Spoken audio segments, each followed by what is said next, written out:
Maya leaned close, her lips grazing my cheek in a way that was supposed to feel affectionate, yet carried the stiffness of a well-rehearsed act. "Just a weekend with the girls," she murmured, her flawless smile sliding into place, the same one she'd worn 1,000 times before. I gave a small nod without saying a word, watching as she wheeled her suitcase toward the door. She was convinced I believed her excuse, certain I'd be waiting right here when she came back. She couldn't have been more mistaken. The moment the latch clicked shut behind her, I released a shaky breath I hadn't realized I'd been holding for months. Months spent noticing the late-night messages, the sudden efforts on certain evenings, the endless work dinners and girls' nights that always left a scent clinging to her clothes, one that didn't belong to me. Maya wasn't discreet. She carried herself like someone untouchable, assuming I'd never see through the charade. That arrogance would be her downfall. I didn't need a private investigator, just my eyes, my ears, and a little patience.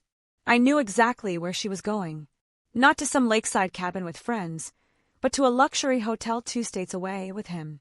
She had no idea I'd pieced everything together, and even less of a clue about the steps I had already set in motion. I opened the Notes app on my phone. Every move was already outlined, accounts separated, direct deposits redirected, my name taken off the lease, every subscription and bill shifted solely to her. When she walked back into this apartment, she wouldn't just find the rooms empty. She'd discover her entire life hollowed out. I moved with precision. My suits and the old hoodie she always borrowed packed. Razor, cologne, toothbrush gone. My share of the groceries cleared from the fridge.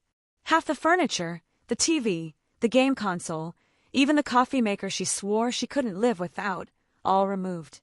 What remained looked sterile, like a display unit in a showroom. One quick glance at my phone confirmed her check-in at the resort.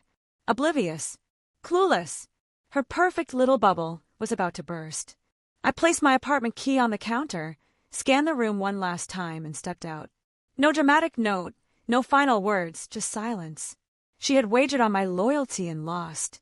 The evening sun painted the street as I walked away, and for the first time in years, the weight on my shoulders lifted.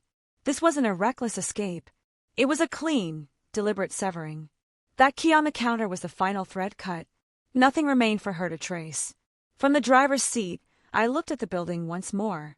It had been home once, quiet mornings, late-night laughter, but those moments had died the second trust began to rot. A home isn't walls and furniture. It's honesty and care, and both had long since vanished. My phone lit up again.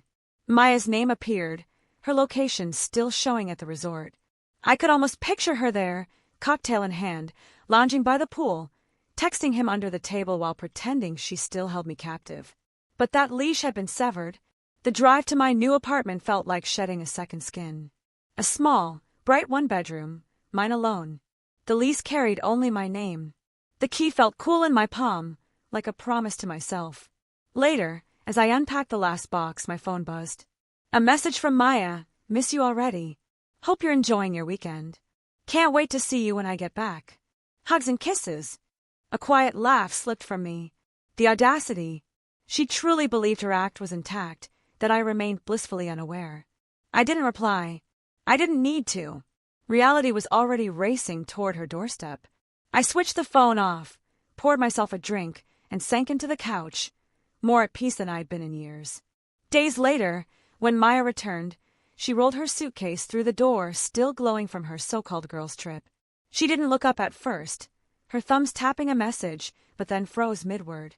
The air felt off, too still, too bare. Her eyes scanned the room. The couch remained, but the table was stripped bare. The throw blanket was missing.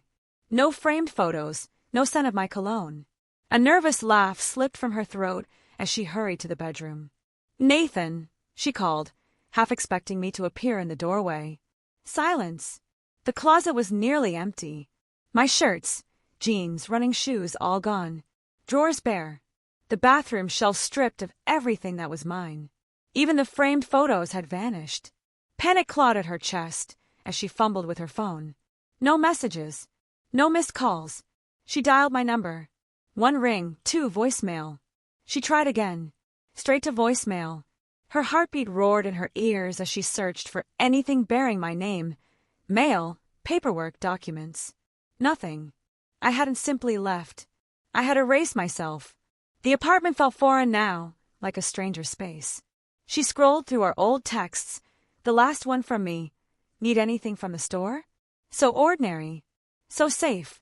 Her phone vibrated in her hand, but instead of comfort, a notification appeared. Message failed to send. You've been blocked. Her grip slackened, nearly dropping the device. I wasn't waiting for her. I wasn't coming back. All that remained was the loudest silence she'd ever known.